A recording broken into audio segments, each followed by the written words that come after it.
by the Economic and Social Research Council Festival of Social Science 2013. We're the Political Studies Association UK, as some of you know because you're members, and we've been running two events this week, one in Edinburgh a couple of days ago and this one here. We're here in this building thanks to the House of Parliament Education Service Outreach team, and Hayley, our colleague from that team, Hannah, our colleague from the Outreach team will say a few words about what they do, but we're very grateful for them for securing this room for us. So, thank you very much for coming this evening. We picked what we think is a fairly topical subject. I'm not quite sure we thought it would be quite so topical when we picked it a while ago, but it is obviously very topical in the news. And I'm delighted we've got a range of guests this evening to speak to us. First of all, we're going to hear from Brendan O'Neill. Brendan is the editor for Spite Online, which is a current affairs online magazine, and has a breadth of experience internationally and nationally in terms of columnist, journalist, blogger. So we'll hear his thoughts. Secondly, we'll turn to Chris Bryant, MP. He trained in theology originally. He's worked for the BBC, but is now and has been since 2001 the MP for Rwanda. And although at the moment he's working in the Shadow Ministry for Immigration, he has worked just before that in the Shadow Ministry for political and constitutional reform. So again, much to say on this topic. Then we'll turn to Evan Harris, my colleague here on my left. Evan trained in medicine before entering Parliament, and he was the MP for Oxford West and Abingdon from 1997 to 2010, and is obviously a key leader in the Hatchet campaign. And finally, we'll turn to my colleague on my right, Professor Jean Seaton, long distinguished academic career in explaining the impact of media on politics. She's chaired and served on several public inquiries, and she's the official historian for the BBC. And I have to say, of all my textbooks from when I was a student and when I was starting my academic career, Power Without Responsibility is probably one of the most used on my bookshelf, so I'm delighted to be with her on today. We're going to give each of the panellists up to 10 minutes to say what they think about how we've got here with the Leveson inquiry and where we think we're going now, and then we'll open it up for questions and we'll debate. Okay? So thank you very much, Brendan. Thank you. For me, the most shocking thing about the whole Leveson process has been the casualness with which our political rulers have interfered in the press. The breeziness with which they have decided that the press is somehow too free. The thoughtlessness in which they have effectively said, you know what, we should have a regulator of the press backed by statute or by a royal charter. This has not been a well thought through, long planned political war against press freedom. Instead, there's just been this casual, breezy, shoulder-shrugging agreement that tougher regulation of the press would be a good thing. This was not an attack on press freedom plotted by kind of, jackbooted authoritarians over a long period of time.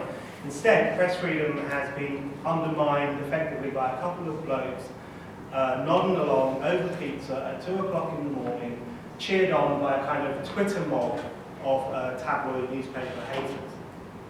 And what is shocking about this, in some ways more shocking than if there had been an old-fashioned war against press freedom, is that it shows how desensitized to freedom our leaders have become. It shows how little they think about, far less care for, the ideal of press freedom and freedom of speech more broadly. When Britain can almost accidentally end up in a situation where the cliquish Privy Council gathers at Buckingham Palace to talk about what should become of the press, then you know that freedom of speech is not held in high esteem today. That it is now casually treated as a negotiable commodity. That it is no longer viewed as a cornerstone of any democratic society worth its name that politicians meddle with at their peril. Now, of course, I'm not naive. Politicians have never been the greatest fans of press freedom or freedom of speech. But in the past, they would at least have felt some sense of restraint when interfering in such things. A voice in their heads or a feeling in their guts would have told them that they were treading on pretty sacred territory. It tended to be only in hairier political moments, such as times of war, that they sought explicitly to undermine press freedom and other political rights to speech. The rest of the time there was a cautiousness about questioning or thoroughly undermining press freedom. Today that cautiousness has gone. and it's been replaced by what I consider to be an alarmingly cavalier attitude towards press freedom. A situation where press freedom can almost be shrugged out of existence. So I think the Leveson process, the speed, ease and conformism with which press freedom has been pretty well throttled, tells us a bigger story about our times. It reveals a lack of sensitivity towards the importance of freedom, towards the value of freedom, towards the centrality of freedom, and particularly of freedom of speech, to the entire modern enlightened world that we all inhabit. I think it's important to contrast this casual, pizza-fueled discussion of the best way to regulate the press with how press freedom was viewed 300 or 400 years ago. Back then, in the eventually successful struggles against the Crown licensing of the press, which was eventually abolished in 1695, press freedom wasn't viewed as a negotiable commodity, as something which could be casually tampered with by people who didn't like certain newspapers. On the contrary, press freedom and freedom of speech were looked upon as the most important freedoms of all. The freedoms upon which every other freedom was premised, and without which all of our freedoms would fall apart. In fact, what's really interesting is that all of the political actors, every one of the political actors who helped to forge the modern democratic world we live in, all of them considered press freedom to be absolutely key and absolutely non-negotiable.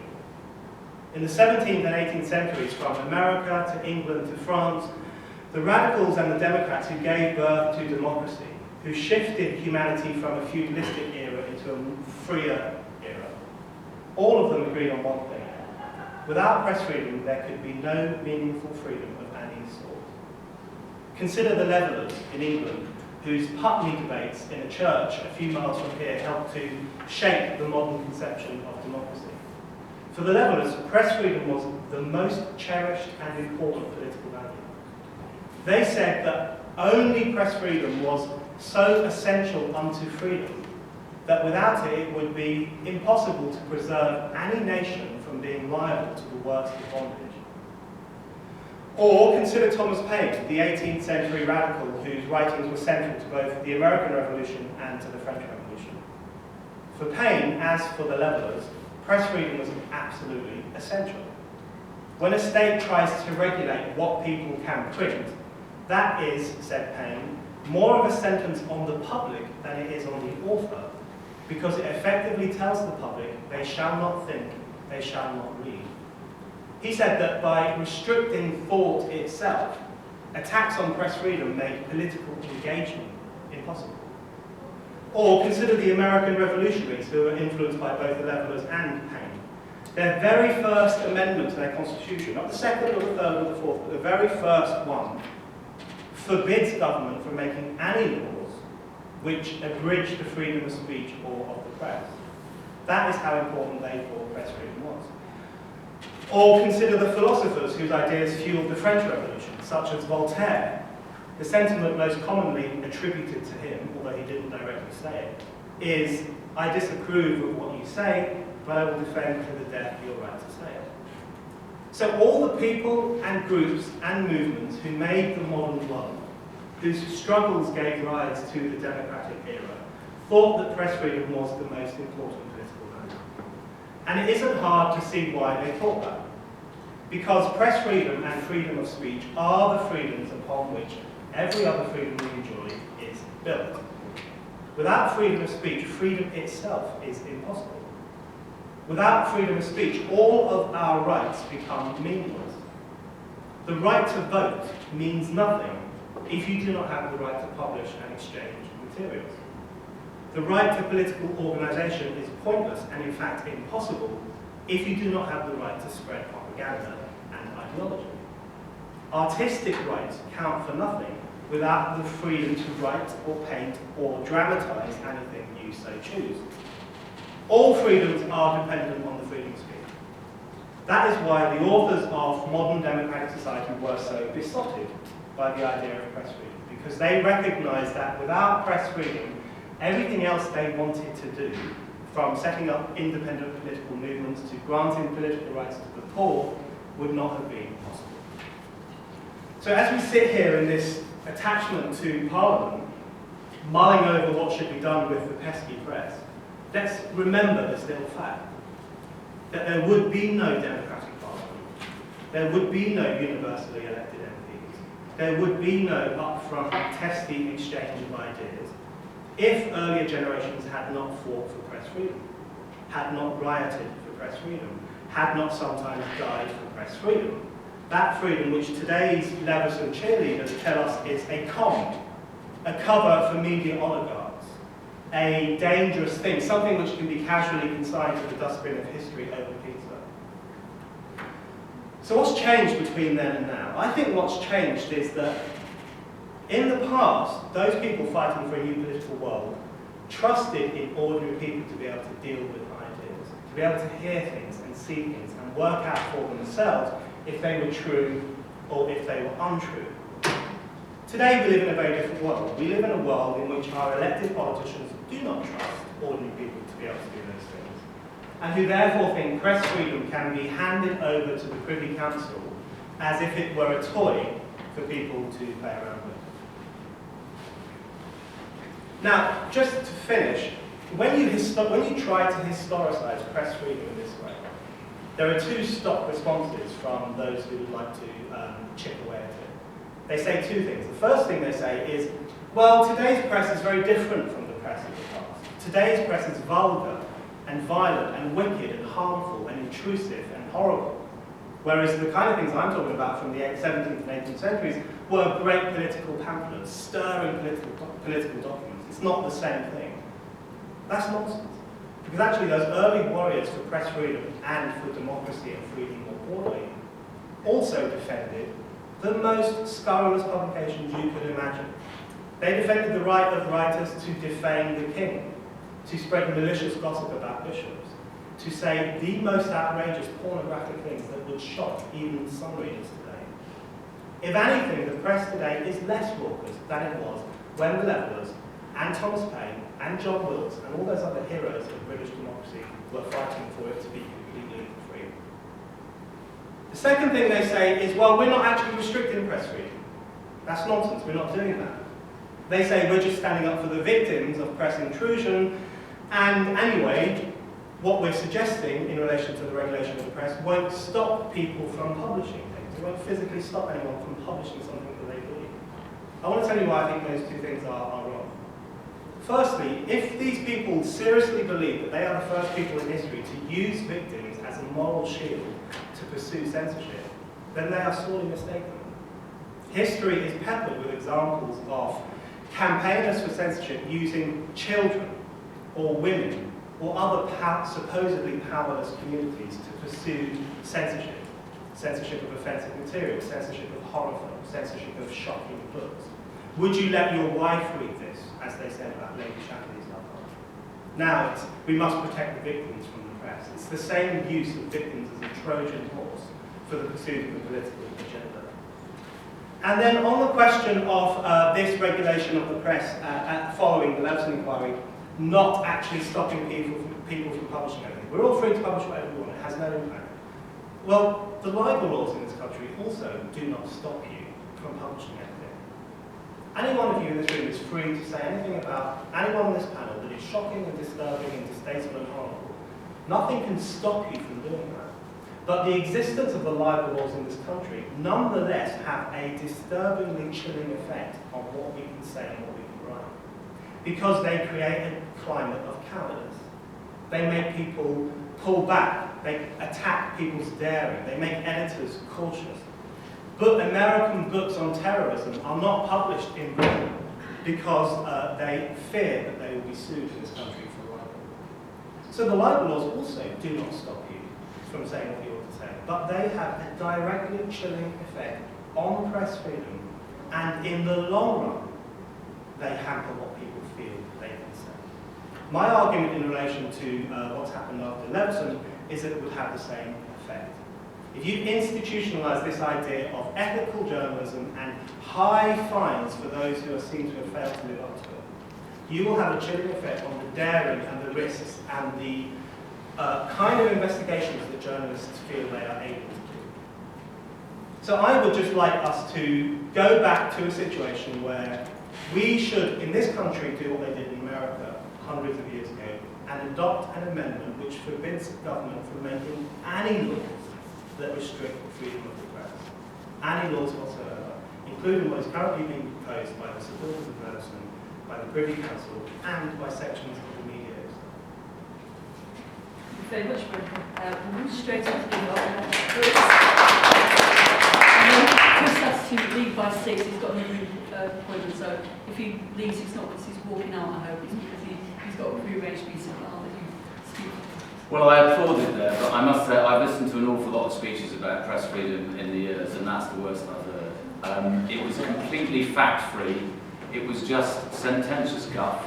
There was no analysis of what is actually happening. There was a gross use of exaggeration and hyperbole, and I think it just doesn't serve the cause of trying to promote genuine freedom of the press and to miscast, deliberately miscast, those who are trying to campaign for a very simple thing, which is simply a free press that is accountable. That's all. I mean, I believe that free speech is vital. I don't think it was the campaigns for freedom of speech that led to the creation of MPs. MPs were first elected in 1258. And how do we know that they were elected? Because they had their expenses paid, ironically enough. And we got their expenses sheets from 1258. But the campaign for freedom of the press run by Wilkes was actually, first of all, it was trying in the 18th century to allow reporting of what happened inside the House of Commons. But the reason that it was originally illegal to say what was said inside the House of Commons was because MPs wanted free speech inside the Commons so that the King couldn't then chop their heads off if they said something criticising the King. So it was an irony, which often happens in political history, that something which was a profound good became a profound bad. And my argument is that sometimes the way the press have used the phenomenal power that they have in society has meant that the press have gone from being a profound good to sometimes being a profound bad. A classic instance of that was the 1930s, when many journalists in the United Kingdom would write copy for their newspapers saying what terrible things were happening in Germany and how Chamberlain was a disgrace because he was letting Britain's honour down by pursuing this constant process of appeasement. And the editors, or the proprietors, simply refused to publish it. They changed it. They changed sentences that people had written. And so I want a free press, which is genuinely free. It's not a proprietorial press. I think we have, and ironically, in the United States of America, which does have the First Amendment, they still have laws which say you can't own a newspaper unless you're an American citizen, which is why Mr. Murdoch had to change his nationality. I think it's interesting that we don't have that kind of legislation here, and we probably should have. We should have rules about cross-media ownership, so that no one person owns too much of the voice of the press. And of course there are limits to free speech. Of course there are. Oddly, in the time that Brendan was talking about in the past, there was no, you had no recourse to have a correction in law, because the libel laws didn't allow for that. So what did people do when they were attacked and said, when somebody said something spiteful or untrue about them? They had a duel. They fought a duel. And you had MPs and peers still fighting duels well into the 1830s, including cabinet members. Castlereagh and Canning went down to Putney to fight a duel. And so, of course, all these things will improve. But interestingly enough, one of the things that we can hardly talk about tonight is what's going on at the Old Bailey. And that's because there is a limit to free speech. There's a limit, because otherwise, the people who are charged with phone hacking and paying police officers and so on would not have an opportunity of a fair trial. So, of course, there are limits to free speech. But the thing that I want above all else is a simple system of redress. Let me give you an instance. The Telegraph last Friday wrote a story about me. It's neither here nor there, really. It just so happens that they've had somebody get in touch who maintains he was at school with me. He's anonymous, this person. He says that when I was at school, I was a weedy day boy. I never engaged in any sport. I mostly wore women's clothes in plays.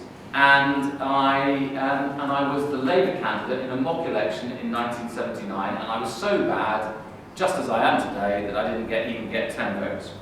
Now, just for you to know the facts, it is true that I acted in a lot of plays, but at the time, although I'm homosexual now, or I've discovered my homosexuality now, at the time I thought I was straight. I spent most of my time trying to get into plays as a means of meeting girls.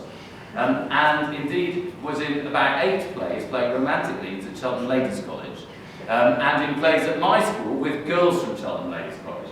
I was captain of swimming, I played rugby, I played hockey not particularly well, I was captain of the cross country,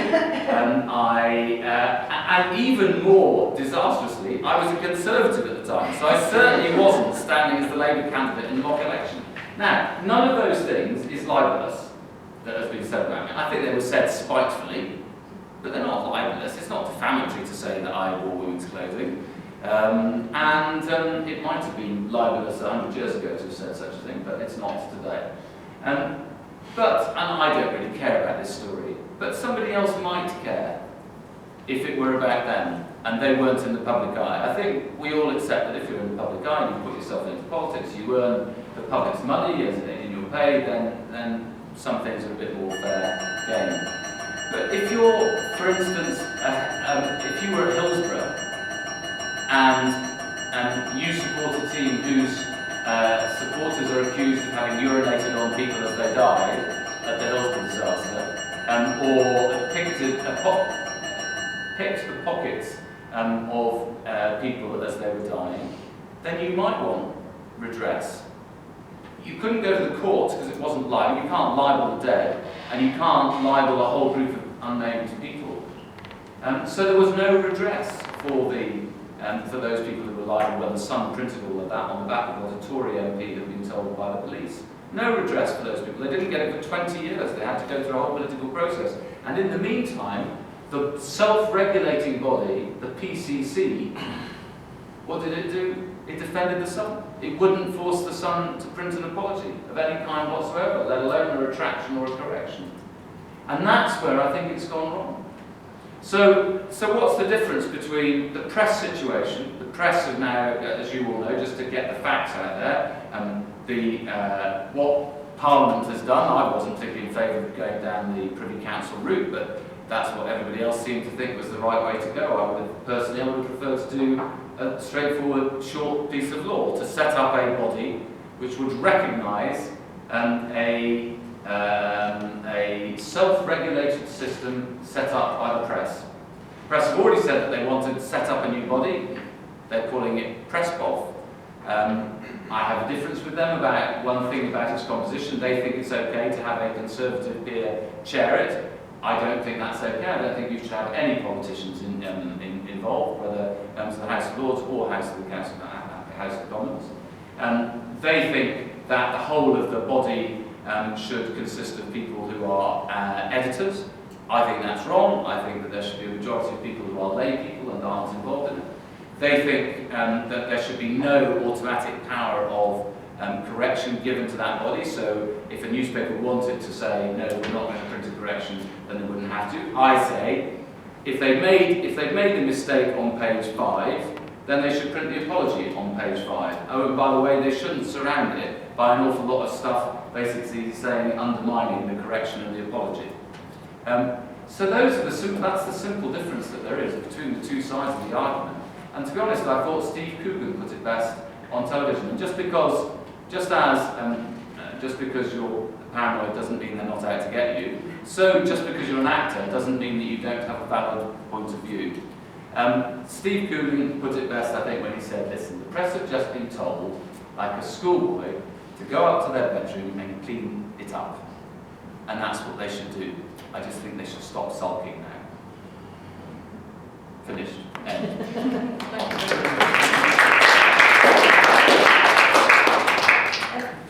Thank you. Well, I thought Chris was a bit harsh on what Brendan said, because it wasn't fact-free. I mean, come on, Chris. there was one fact, repeated 3 times, and it was a wrong fact. So I think you should try the pizza. As someone who was there on the occasion when there were discussions about how to implement Leveson, no pizza was seen. Although Daily Mail does feel strongly about all foreign foods. I understand why they thought that was an important point. But that was the only fact in what Bryant said, apart from the fact there is a First Amendment, I'll come on to that. And it was wrong. Okay, and I think that public discourse on this deserves better than just, you know, you're entitled to your own opinion, but you're not entitled to your own facts. So let's, I wasn't going to talk about this, but I want to respond to the analysis of what's the top freedom. I'm interested to hear that freedom of the press is the top freedom, more important than the freedom from torture, which is Article 3. More important, as Chris has alluded to, than the rule of law, the right to a fair trial when your life or your liberty now is at stake. I think they're pretty big freedoms as well. The right to bodily integrity might be kept free. The freedom of thought, freedom of religion. So there's a whole series of freedoms. And the thing about human rights, and this is troublesome for some in the media, fantastic champions in the media, is that it's a bit too complicated not to have a league table. Okay? So they say we must have a league table, okay, just like we have for immigrants. And the top, we think, in the press and the press lobby, should be press freedom. Okay? But press freedom is important. But it's balance. That's the nature of human rights. They are a balance of the rule of law, the right to a fair trial, against freedom of speech. So, for example, there isn't absolute freedom of expression, even as an artist, to propagate paedophile pornography, even artistically. Okay? I happen to be very libertarian on the issue of where you draw the line, and governments traditionally are not. Certainly the most censorious in this area are, guess who? The champions of press freedom. It is the Mail, the Telegraph, the Mirror, the Sun that argue that there must be more censorship of everyone than themselves. And I have always argued against that. So it's not. I wish I had one of those T-shirts that Bengal Laker's Bad Science column sells, which says, "I think you'll find it's not as simple as that." Brendan. So what are some? But let's look at freedom of speech. Okay. I think that it's outrageous that we tolerated for so long a law of blasphemous libel in this country for hundreds of years until 2007. A law that, while it had fallen into disuse in this country, was still chilling. BBC Code of Practice said to be very careful what you said about the man upstairs, okay, and his spokespeople, because of what might happen to you, because there was this law, and other countries used it, okay? Now that law of blasphemy was abolished not by campaigners from Spiked Online or the Institute of Ideas or the Mail, who opposed the abolition of the blasphemy law, but by someone, an MP in this House, who went on to become the Associate Director of Pactoff, and he's sitting here speaking to you now. So, when it comes to, the list goes on, seditious libel, the thing that Wilkes was troubled by, that was also abolished by someone who was the MP for Oxford Western Abingdon in his time, and now is the campaign director of Pactoff. Criminal libel. So not only dueling, you couldn't sue in the civil courts alone, after duel, you could send someone to prison for impugning your reputation. That is still being used by Commonwealth countries across the world, because until 2009, my amendment, that was still on our statute book. Where was the Daily Mail, the Daily Telegraph, News International then, when I pleaded with them for support for real change to stop the threat of imprisonment for libel? It should be a civil matter. They were nowhere to be found because their proprietor, because that's who we're talking about freedom of here in many cases, the freedom of a proprietor to put their views across. Here's one, 4.2 million more migrants flood Britain. Okay, there's a picture of EU migrant story with 3 people in burqas. Now that wouldn't become illegal or chill. There'd be no prior restraint. Probably wouldn't even preach the code of practice, so weak is it, and would it remain under the Leveson proposals. But let's be clear, that is a proprietor doing, in my view, spreading damaging views, which he's entitled to do, I wouldn't call for it to be outlawed, for profit. So it's about the freedom of a few wealthy men, hardly any of whom pay taxes in this country, though they hypocritically rail against those who also wrongly don't pay tax or who take money that isn't entitled to them when they're poor, to say what they want and to influence the political system. So I don't think that having a narrow ownership of the press and cross-ownership into Sky and broadcasters, if ever we were to relax the rules on political impartiality, is healthy for democracy. It's toxic for democracy.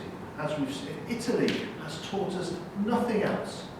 Then it should teach us that too much freedom for press proprietors to own what they like is dangerous. I mean, it's self-evident, but missing from the argument, from the outlook of Brendan and his fellows.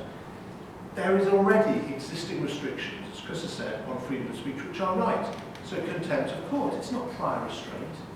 Okay, you can print and then you have to account for it. And if you destroy the chance for justice of a victim's family, okay, or what society wants, which is to see the guilty brought to justice and the innocent acquitted, then you are held to account after publication. Similarly with libel, as has been said, and inciting violence. Okay? You shouldn't have the freedom. Even the press should not have the freedom to incite violence against other people. Okay, I'd be interested to know in questions whether Brendan would accept that. His principal position would be not to accept that. He would say responsibility lay with the violent. It's a position, but I think he should be open if that is his position. First Amendment, there's some merit, a great deal of merit in my view, in having a law in this country that says ministers and state officials have to have regard, particular regard, to the importance of a free press in a democracy before taking actions that might infringe that. So even beyond the Article 10 protections that exist in this country for free speech, opposed, if you remember, the Human Rights Act by the press industry lobby that's now saying freedom of speech is so important. And I do look forward to the sight of Paul Dacre prostrating himself before the judges of Strasbourg in Europe, demanding justice under the European Convention of Human Rights for his inability to damage people with impunity being removed.